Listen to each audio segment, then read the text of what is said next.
할렐루야. 주 안에서 반드시 잘 될 것입니다. 서로 앞뒤 바라보면서 그렇게 하시기 바랍니다. 또 이렇게 합시다. 우리 하나님 나라 위하여 삽시다. 우리 영혼 구원을 위해서 삽시다. 그러면 반드시 잘 됩니다. 아멘입니까? 때로는 시련을 동반하기도 하지만은 결과는 잘 되게 있는 자들이 누구냐? 하나님의 자녀들인 줄 믿습니다. 왜요? 주님은 내가 다 이루었다 하신 그 말씀 속에 모든 복이 그 안에 있기 때문에 그렇습니다. 오늘은 말씀의 제목을 하나님 자녀의 뭡니까? 권세, 이런 제목으로 말씀을 드릴 때에 이 말씀을 통하여 여러분 깨닫는 은혜가 임하고 우리 동아의 모든 가족들은 저뿐만이 아니라 모두가 자녀의 권세 받아 이 땅 위에서 비굴하게 살지 아니하고 있어서는 안 될 자로 살지 아니하고 꼭 필요한 자로 이 땅 위에 정말 가치 있는 복된 삶을 누리다가 때가 돼서 하나님이 우리 모두를 부르실 때 아멘, 할렐루야, 그렇게 갈 수 있는 만반의 죽을 준비되어 있는 우리 모두가 되기를 축복합니다. 어느 아버지가 죽음을 앞두고 자녀에게 마지막 작별 인사를 하게 되었습니다. 그렇게 자녀들이 4명이 있었는데 3명의 자녀에게는 아버지가 이렇게 인사를 했다고 합니다. 얘들아, 천국에서 만나자. 그러면서 미소 지으면서 세 자녀에게는 그렇게 말했는데 막내 아들, 그 아들을 향해서는 그렇게 말하지 아니하고 이렇게 말을 했다고 합니다. 뭐라고 말했을까요? 안녕. 그렇게 간단하게 안녕했다고 합니다. 그 인사를 받은 이 아들은 아버지, 왜 나한테만 안녕해요? 왜 다른 세 형제에게는 다시 만나자고 했는데 왜 그래요, 아버지? 섭섭했던 모양이죠. 그래서 아버지는 이렇게 말을 했다고 합니다. 그 아버지는 내 형제가 살고 있지만은 마지막 아들이 예수를 안 믿기 때문에 어떻게 해서라도 전도하고자 하는 그런 마음에서 그런 것입니다. 이렇게 말을 했습니다. 얘야, 너는 예수님을 아직 영접하지 않았지 않아. 그러면 다시 만날 수가 없어. 그랬더니 이 아들이 아니요, 아버지, 나 예수 믿어요. 할렐루야. 나에게도 그렇게 말해주세요. 그랬더니 아버지가 감동받아 얼굴이 환해지더니 아들을 끌어안고 얘야, 우리 천국에서 다 함께 만나자구나. 아멘. 그렇게 하면서 그는 천국으로 갔다고 하는 그런 재미있는 이야기가 전해지고 있습니다. 사랑하는 성도 여러분, 성경은 구원의 조건이 어디에 있느냐?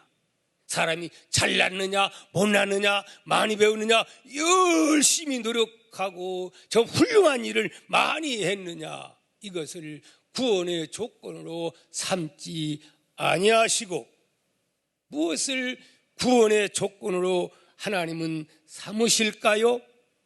뭘까요? 예수 믿어 그 예수님을 영접하는 이것이 구원의 조건인 줄 믿습니다. 아멘입니까? 그러면 여러분은 과연 구원의 조건을 갖췄다고 여겨집니까? 안 여겨집니까? 여겼다고 믿으면 아멘 하시기를 바랍니다. 어찌 시원찮어. 다시 나는 예수님을 영접한 자라고 믿어지면 큰 소리로 아멘 하시기를 바랍니다. 그렇습니다. 시인이 너무 중요한 거예요. 여기서도 시인 못하면 어디서 시인한단 말입니까? 바라기는 저와 우리 모두는 한 사람도 빠짐없이 하나님이 세상 끝나 필요해서 나 부르면은 다 하나님 나라 가서 반갑게 맞이할 수 있는 우리 동아의 공동체가 꼭 될 수 있기를, 여기 참석한 분, 영상으로 예배를 드리고 있는 분들에게도 한 분도 빠짐없이 다 하나님 나라 가서 영원히 사는 그곳에서 만나는 복이 임할 수 있기를 예수님의 이름으로 축복합니다. 자, 그러면 오늘 본문 말씀을 다시 한번 보시는데 특별히 9절에서 12절 말씀을 우리 한번 뜻을 생각해가면서 보도록 합니다. 시작. 참빛 그 세상에 와서 각 사람에게 비추는 있었나니 그가 세상에 계셨으며 세상은 그로 말미암아 지은 바 되었으되 세상이 그를 알지 못하였고 자기 땅에 오매 자기 백성이 영접하지 아니하였으나 영접하는 자, 그 이름을 믿는 자에게는 하나님의 자녀가 되는 권세를 주셨으니 라고 말씀을 하고 있습니다. 성도 여러분, 무슨 말입니까?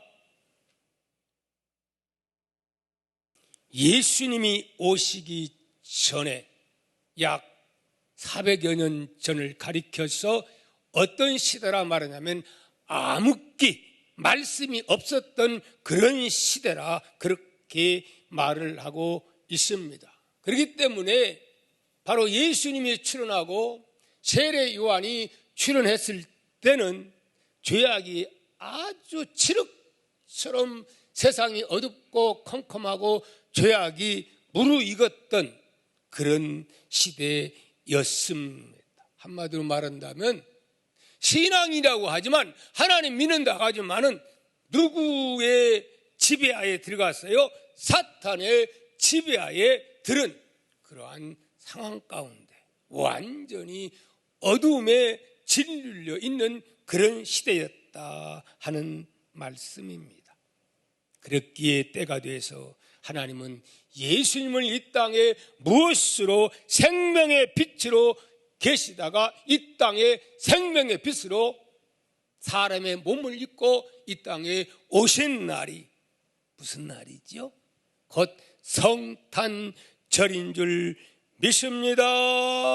그런데 오늘 말씀 보니까 빛이 왔으나 어떻게 했다고요? 빛을 받아들이지 아니했다. 다른 성경에는 그들이 받을 그러한 마음의 준비가 돼 있지 않았다.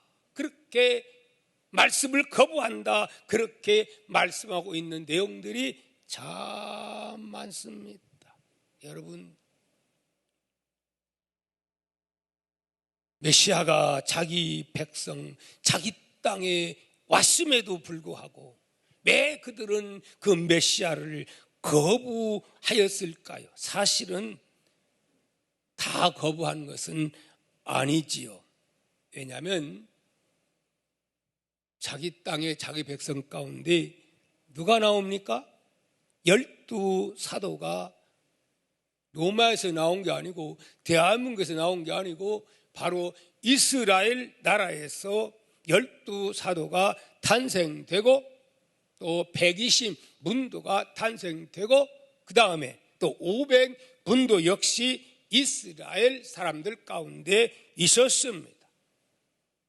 그런데 그때는 그렇게 출발해서 성령의 역사가 이스라엘에서 강력하게 일어났음에도 불구하고 결국은 누가 누구를 죽입니까? 하나님 잘 믿고 율법을 잘 안다고 하는 바리새인, 레위인, 그리고 제사장들, 서기관들, 그들이 예수를 시기하고 중상하고 모략해서 예수님을 결국 십자가에 못 박아 죽이게 된 것입니다. 왜 그랬을까요? 생명의 빛이 누구나 다 좋아하는 것은 아닙니다. 어둠에 사로잡혀 있는 자들은 빛을 거부합니다. 왜 그렇죠? 자기가 사라져야 되니까. 죄악에 사로잡혀 있기 때문에 이것을 철저하게 회개하고 이것을 버리기로 마음먹고 새로운 자세를 가지려고 하는 자들에게는 이 생명의 빛은 은혜요 복이요 할렐루야가 되지만, 그렇지 않는 자들에게는 빛을 거부하고 싫어하고 미워하고 결국은 증오하게 돼서 마침내 죽여라 죽여라 죽여라, 그 엄청난 은혜를 받았던 수많은 사람들도 예수님을 향하여 돌을 던져라고 죽여라고 외치는 함성이 되고 말았다고 하는 말씀입니다. 그러한 상황임에도 불구하고 누구든지 하나님의 아들 예수 그리스도를 영접하기만 하면 어쩐다? 하나님의 자녀가 되는 권세를 주셨다라고 오늘 그렇게 말씀을 하고 있습니다. 여기에는 잘난 사람, 못난 사람, 돈 많은 사람, 없는 사람, 양반과 쌍놈, 쌍놈이라면 또 이상하지. 상민, 식자와 무식자, 구분이 있어요, 없어요? 하나도 없어요. 누구든지 예수 그리스도 그 이름을 믿고 영접하면 다 구원받아 하나님의 아들, 딸이 되는 권세가 이미 주어졌다, 그렇게 말씀하고 있습니다. 할렐루야. 어떤 자에게? 영접하는 자. 근데 영접에 대해서 오해하는 경우가 많습니다. 그래서 대학 그 선교에서 한때 다니면서 뭐 예수님 이렇게 얘기하고 그 다음에 믿고 고백하면 그 다음에도 구원받아서 이래가지고 예수님 영접해서 이러다 보니까 너무 복음의 가치가 다는 아니겠지만 쉽게 나 예수 영접했어. 그런데 예수 안 믿고 문제 많은 사람들 얼마나 많습니까? 그래서 우리는 영접의 의미가 무엇인가를 다시 한번 잘 깨닫는 귀한 시간이 되었으면 어떻게 좋겠어요? 참 좋겠습니다. 영접이라고 하는 말은 원어에 찾아보니까 딱 한 번 영접합니다. 막 자주 영접하는 건 아니에요.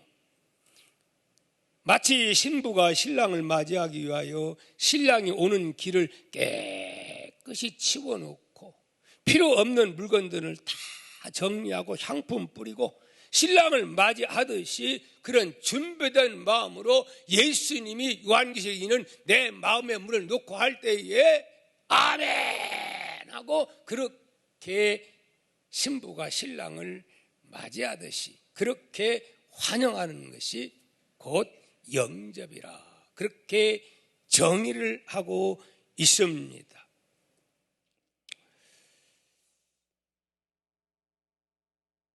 그런데 한 번만 그렇게 영접하고 그 다음에는 또 중요한 것이 뭐냐? 그걸로 끝납니까? 아니지. 영접하는 자, 곧 그 이름을 믿는 자들에게는 누구에게? 그 이름을 믿는 자요. 이 이름을 믿는다고 하는 그 속에 어마어마한 비밀이 숨어 있습니다. 원문에 보면 계속 그 이름을 믿고 계속 그 이름을 부른다 그렇게 되어 있어요. 여러분 계속 믿습니까? 계속 여러분 부르짖고 있습니까? 네, 발로 크게 나누면 영접을 둘로 분류할 수가 있는 줄 믿습니다. 이와 같이 한번 영접하고 그 다음에 전혀 구원은 받았어요. 하나님의 아들이 되고 딸은 됐어요. 그런데 저 사람이 진짜 구원받은지 밋밋하고 별로 뜨거움도 없고 확신도 없고 하나님이 교회 가자고 하니까 따라가고 교회 이 가정의 분위기 봐서 어쩔 수 없이 따라가고 행복을 위해서 그냥 따라가고 하도 그냥 오라고 하니까 오기도 하고 이런 분들이 여기는 별로 없는 것 같아요. 그런데 그런 경우들이 덜어 있습니다. 1년 따라다주고 2년 따라가지고 그러면서도 예수님에 대해서는 전혀 영접하지 못한 자가 있는가 하면은 영접은 했지만 눈물 콧물 맹물 흘리면서 그분이 나의 주임을 고백을 했지만은 그때는 그랬는데 그 다음에 그냥 세월이 가면서 그냥 뜨거움이 사라져서 기도 생활도 안 하고 말씀도 보지 아니하고 주님도 찾지 않고 그런데 너 믿냐면 나 믿어 이렇게 하거든요. 그래서 영접은 한 번. 자, 그런데 문제는 다르다는 거예요. 자녀의 권세를 가지고 이 땅 위에서 누리며 사는 자가 있는가 하면은 명분만 자녀가 있는 자가 있다 이 말입니다. 자녀지만 명분은 있지만은 누리지 못하는 삶. 예수 믿지만은 그 신앙생활이 미지치근한 그러한 삶. 다시 말씀드리면 하나님과 아버지와의 바른 관계가 놓여있지 않는 자의 삶, 그런 자의 삶도 있다 하는 말입니다. 난 바라기는 여기에 참석한 여러분들은 그런 겨우 구원만 받은 이걸 가리켜서 성경은 모든 것이 불탈 때에 그 가운데 다 불타고 부끄럽게 구원받는다 그렇게 말을 하고 있습니다. 여러분 이런 자의 모형은 누구를 말할 수가 있을까요? 저는 그 자가 바로 누가복음에 나오는 둘째 아들이 아닌가 그렇게 생각이 됩니다. 분명히 그 아들은 아들인데 어떻죠? 거짓 생활하는 거예요. 돼지가 먹는 쥐염 열매로 배를 채우려고 해도 채울 수 없어. 거짓보다도 더 못한 그러한 비참한 처지에서 다행히 깨닫지요. 아버지를 생각하지요. 내 아버지의 집에는 풍족한 품꾼이 많건만은 그때 아버지를 찾는 거예요. 아버지를 부르짖는 거예요. 그러고 보니까 자기가 누군가를 찾는 거예요. 정체성을 찾게 되는 거예요. 그러니까 이제는 뻘떡 일어나가지고 어디를 향하여? 아버지의 품 안, 아버지 영역 안을 향해서 한 걸음 한 걸음 그렇게 가게 되는 것입니다. 그래서 누가복음 15장 19절에서 이렇게 말합니다. 지금부터 아버지의 아들이라 일컬음을 감당하지 못하겠나이다. 나를 어떻게 품꾼의 하나로 보셔서 하리라 하고, 그는 벌떡 일어나가지고 부끄럽고 창피하지만은 이렇게 하면서 그래도 나는 품꾼으로 만족하리라. 품꾼처럼 되더라도 나는 기뻐하며 감사하라. 왜 이렇게 쥐염 열매로 배불리 해도 배고파서 못 살겠으니까. 사람은 고생해봐야, 집을 떠나봐야 부모가 얼마나 귀한가.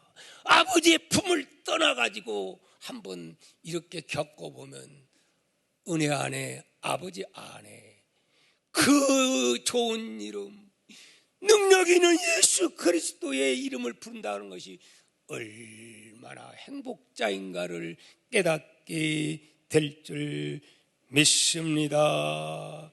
아멘입니까? 그랬더니 아버지는 어떻겠습니까? 아버지는 그지그지 상그지가 됐지만은, 품꾼의 하나로서 그는 각오하고 왔지만은 아버지는 냉대했습니까? 아닙니다. 아버님입니다. 풍악을 울려라. 죽었던 내 아들이 돌아왔도다. 그러면서 좋은 옷을 입히고, 그리고 가락지를 끼고 잔치를 올립니다. 뭡니까 이건? 아들로서의 무엇가 권위가, 권세가 회복되었으니, 혹시 이런 자들이 있다고 한다면은 그 자리에서 벌떡 일어나 다시 아버지의 영영의 품으로 돌아가는 역사가 있기를 축복합니다. 아멘입니까? 그렇기 때문에 우리가 중요한 것은 한번 영접해서 구원받고서 끝나버리면은 아들은 아들이기 때문에 결국 무엇을? 누림의 복을 안 믿는 사람처럼, 아니 때로는 더 고통스러운 그러한 삶을 살아가는 사람들도 있다 하는 말입니다. 여기 참석한 여러분들은 한 분도 그런 분 없고, 혹시 그런 분이 있다고 하면은 깨닫게 해주어서 더 터지기 전에 깨달아서 소 잃고 외양간 고치지 말고 빨리 박 목사가 말씀을 통해서 여러분에게 말씀 전할 때에 깨닫고 전부여 어찌 없어서 선 들고 옵니다. 아멘. 그렇게 하고 돌아오는 역사가 있기를 축복합니다. 뿐만이 아니라 이제 명절을 통해서 여러분 많은 사람 만날 터인데, 이런 사람들 구원은 받았어요. 그런데 코로나 때문에 믿음이 냉랭해가지고 다 식어져가지고 교회도 안 나오고 그냥 영상으로만 그렇게라도 보면 다행인데 영상도 안 보고, 그리고 아예 그냥 전화 걸어도 전화도 안 받고 그런 사람들이 상당히 많습니다. 여러분 너무 안타깝습니다. 그런 분들의 회복을 위해서 기도하는 그러한 계기가 될 수 있기를 바랍니다. 그러한 상황 가운데 아버지 예수 그리스도의 이름을 부르는 그러한 사람들로 바꾸지는 역사가 여러분들을 통해서 일어나기를 주의 이름으로 축복합니다. 여러분, 내가 믿는 예수, 그분은 어떤 분입니까? 여러분 계속 4주에 걸쳐서 여러분 밑밥을 여러분들에게 깔았습니다. 여러분 예수님이 어떤 분입니까? 예수 그리스도, 그분은 그리스도시요 곧 우주 만물을 창조하신 창조주가 예수님임을 말씀드렸습니다. 그분은 말씀 한마디로 우주 만물을 창조하신 로고스, 말씀 되신 그 하나님, 오늘 또 하나님은 말씀으로 이 우주 만물을 통치하고 계시는 말씀 되신 예수님. 그러므로 모든 근원이 여기에서부터 출발한다음을 말씀드렸습니다. 그 말씀 되신 그 하나님 예수님은 뭐가 된다? 생명의 빛이 되신다. 그분이 곧 누구다? 바로 말구에 탄생하신 예수 그리스도. 그분이 우리에게 영원한 생명 주기 위해서 빛을 비춰줬건만은 어떤 사람들은 그 빛을 거부하고 미워하고 증오하고 있지만은 오늘 우리는 아멘 할렐루야 하고 그 빛을 받아들인 자가 접니다. 장로님들입니다. 권사님들입니다. 여기에 있는 우리 안수 집사님들, 우리 집사님들 모두 인줄 믿습니다. 아멘입니까? 세상에는 많은 이치 가운데 이런 말이 있습니다. 조건이 맞으면 사건이 발생되어진다. 따라합시다. 조건이 맞으면 사건이 발생되어진다. 무슨 말인지 알겠죠? 예를 들어서 여기에 성냥이 있습니다. 그럼 성냥갑이 있죠? 이거 아무리 있어도 그냥 놔두면 역사가 일어납니까? 성냥알을 갖다가 그어대야 여기에 역사가 일어나는 것 아니겠습니까? 뿐만이 아닙니다. 우리 교회에 이제 예배를 마치면 이제 키를 채우죠. 거기에는 뭐가 있어요? 어떤 데는 자물쇠를 하는 데도 있는가 하면은 또 비밀번호를 그렇게 활용하는 데 있습니다. 거기에 조건이 뭡니까? 간다는 거예요. 비밀번호로 되어 있는 것은 비밀번호를 알고 딴딴딴딴딴딴 누르면은 어때요? 그냥 철커덕 하고 열리게 되어 있습니다. 이것이 믿음의 조건인 줄 믿습니다.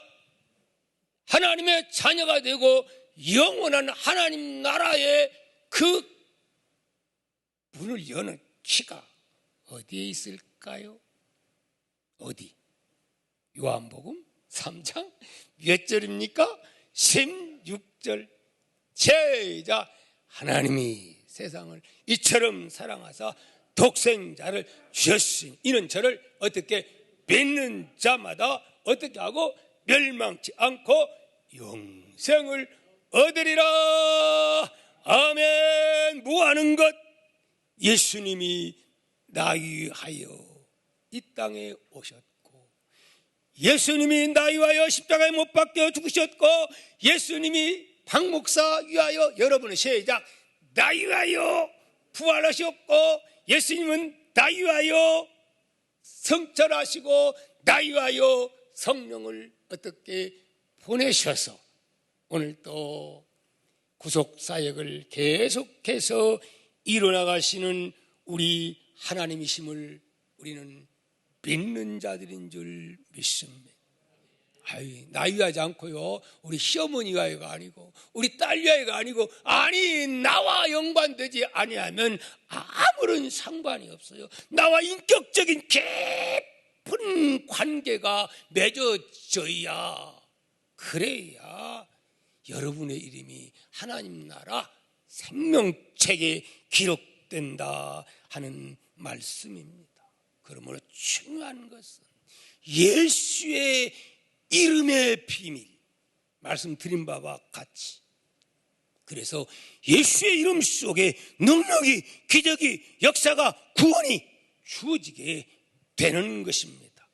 초대교회 때는 그래서요 예수의 이름을 말하게 해요 안 해요? 말하기 못합니다. 사도행전 4장 18절 19절 말씀 보면 이렇게 말합니다.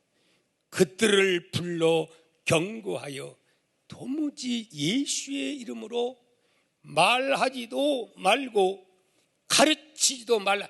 다 좋다. 하나님 믿으라 하여라. 뭐 다 좋다. 그런데 뭐만 하지 말아라. 예수의 이름을 말하지 말라. 마귀가 제일 무서워하는 게 뭐길래 예수의 이름 속에는 마귀가 부들부들 떨기 때문에 여러분 그래서 그들 불러다가 다 좋아 하니까 뭐 찬송하고 기도하고 전도하는 거 좋은데 뭔만 하지 말라. 예수의 이름으로만 가르치지 말라. 왜? 제일 싫어하니까. 왜? 그 속에 기적이, 능력의 권세가, 구원의 역사가, 생명의 빛이 비춰지기 때문에 그런 줄 믿습니다. 아멘입니까? 그랬을 때 베드로와 요한은 뭐라고 말합니까?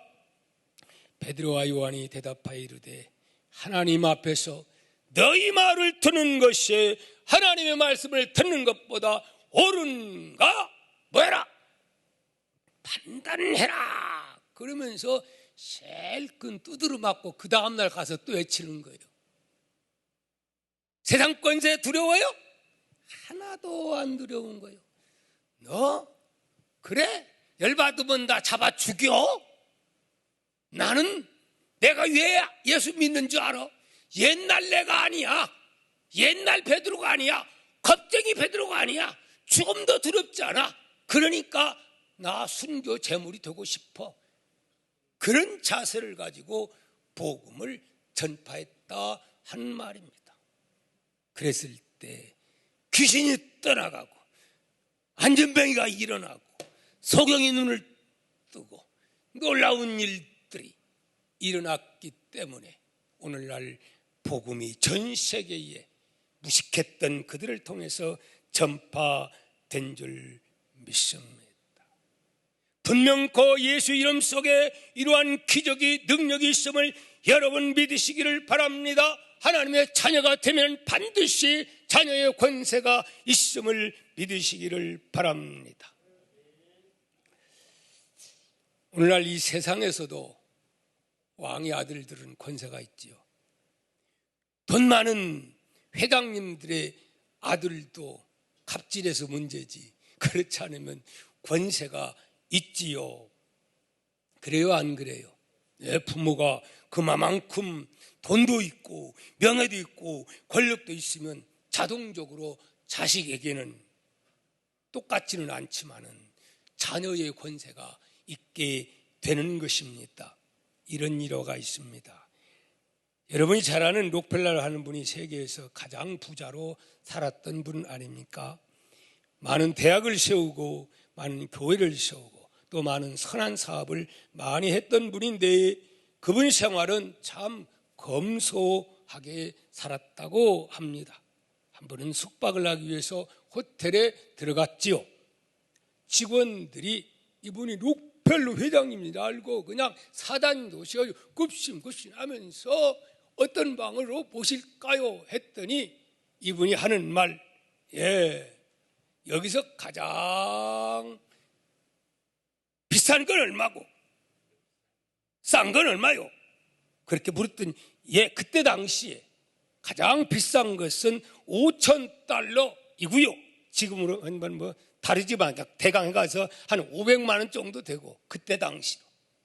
그리고요, 가장 싼 것은 33달러 약 33,000원입니다.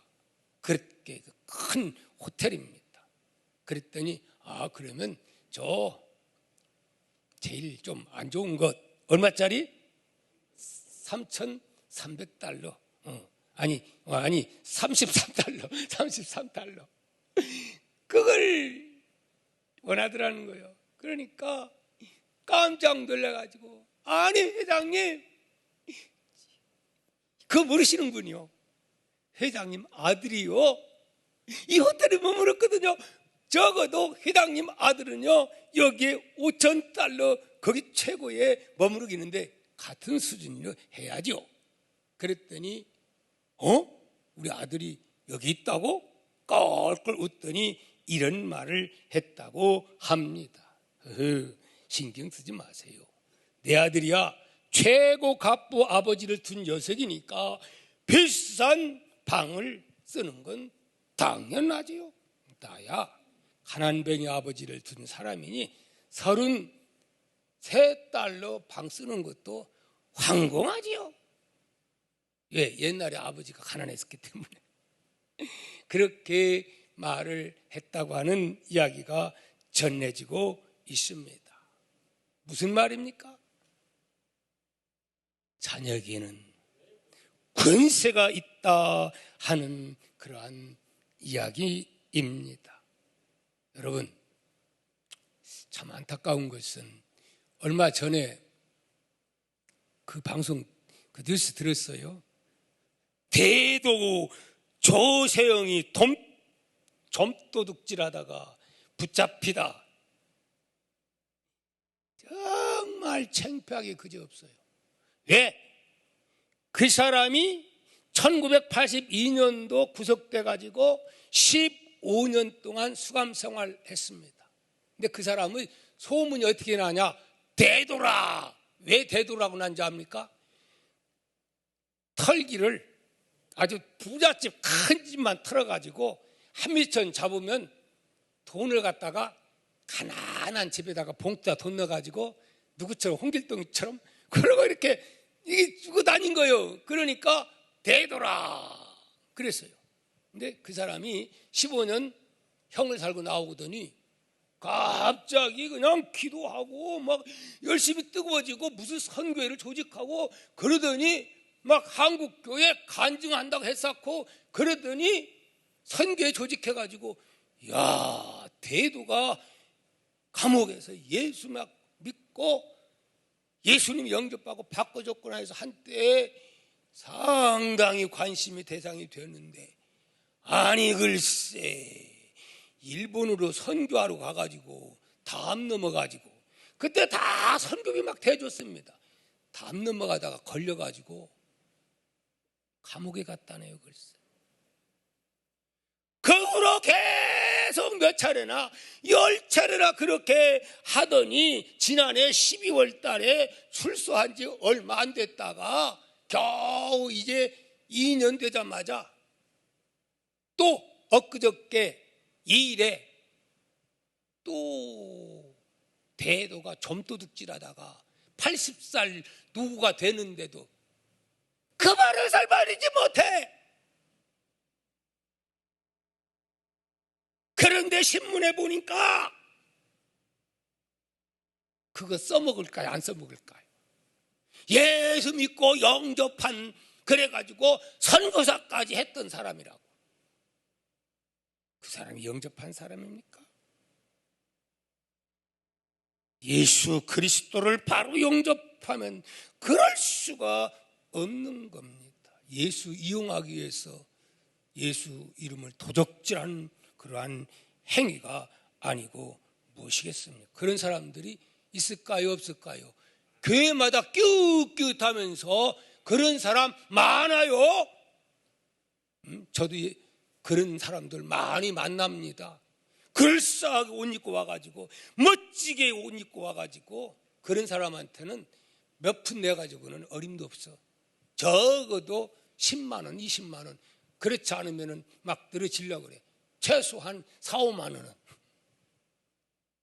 그러면서 뭐 내가 과거에 누구 했다 그렇게 말합니다. 여러분, 이것은 결코 예수 그리스도를 모욕하는 행위입니다. 영접한 자가 아닙니다. 우리 동아의 가족들은 바로 예수 영접하고 자녀의 특권을 누리는 은혜가 있기를 축복합니다. 바로 영접하면 특권이 주어지는데 이런 특권이 주어집니다. 첫째, 신분이 바뀌어집니다. 뭐가 바뀌어져요? 신분이. 고린도후서 5장 17절 그런 적 누구든지 그리스도 안에 있으면 새로운 피조물이라. 이전 것은 지나갔으니 보라 새 것이 되었도다. 갈라디아서 4장 6, 7절 너희가 아들이므로 하나님이 그 아들의 영을 우리 마음 가운데 보내사 아빠 아버지라 부르게 하셨느니라. 그러면 내가 이후로는 종이 아니요 아들이니 아들이면 하나님으로 말미암아 무엇을 하늘나라 유업을 받을 자니라. 베드로전서 2장 9절 그러나 너희는 택하신 족속이요 왕같은 제사장들이요 거룩한 나라요 그의 소유가 된 백성이니 이는 너희를 어두운 데서 불러내어 그의 귀한 빛에 들어가게 하신 이의 아름다운 덕을 선포하게 하려 함이라. 이렇게 엄청난 신분이 바꿔지는 거예요. 신분이 세탁되는 거예요, 여러분. 근데 저 사람, 그 조세영이라는 사람은 다니면서 예수 먹질 그렇게 하고 다닙니다. 그러면서 또 기도를 할 거예요. 두 번째는 이 땅의 자유와 평화를 누리는 권세를 주십니다. 요한복음 8장 31절 2절 이렇게 말씀합니다. 그러므로 시작 같이 읽습니다. 시작. 예수께서 자기를 믿은 유대인들에게 이르시되 너희가 내 말에 거하면 참으로 내 제자가 되고 진리를 알지니 진리가 너희를 자유하게 하리라. 아멘. 또한 로마서 8장 17절 자녀이면 또한 상속자 곧 하나님의 상속자요 그리스도와 함께한 상속자니 우리가 그와 함께 영광을 받기 위하여 무엇도 고난도 함께 받아야 하느니라. 교회가 고난당하면 함께 그런 사람은 고난에 동참하게 되는 것입니다. 그 사람들이 바로 예수 그리스도를 믿는 자요 영접한 자입니다. 세 번째 권세 로마서 8장 32절입니다. 시작. 자기 아들을 아끼지 아니하시고 우리 모든 사람을 위하여 내주신 이가 어찌 그 아들과 함께 모든 것을 우리에게 주시지 아니하겠느냐. 기도할 수 있는 자녀의 권세, 기도는 아무나 하는 게 아니고 하나님의 아들 된 자가 기도할 때에 아니 아버지가 아들 달라고 할 때 주지 아저씨 관계인데 달라고 하면 줍니까? 저 이상하지 않아? 그럴 겁니다. 기도는 뭡니까? 권리입니다. 이러한 권리로 우리에게 기도할 수 있는 권세를 주었음을 믿으시기를 바랍니다. 마지막 뭐지요? 빼놓을 수 없는 것 누가복음 10장 20절 크게 우리 한번 읽습니다. 시작. 그러나 귀신들이 너희에게 항복하는 것으로 기뻐하지 말고 너희의 이름이 하늘에 기록된 것으로 어떻게 기뻐하라. 누구의 이름이? 저의 이름이. 누구의 이름이? 우리 장로님들의 이름이, 권사님들의 이름이, 안수집사님들의 이름이, 그리고 우리 집사님들 모두 여기에 참여한 여러분들이 예수님을 영접했다면 반드시 이와 같이 하늘나라 생명책에 기록되었다. 귀신이 도망간다고 떤다고 부들부들 떤다고 그까짓 거 별거 아니다. 그보다 더 좋아가서 너의 이름이 하나님 나라 주민등록에 기록되어 있음을 기뻐하라. 아멘. 그러고 말씀하고 있으니 여러분 이 복을 받고 누리며 소망하며 살다가 주님 부를 때에 아멘 할렐루야 하고 주님께 갈 수 있는 동화의 모든 가족들 다 되시기를 예수님의 이름으로 축복합니다.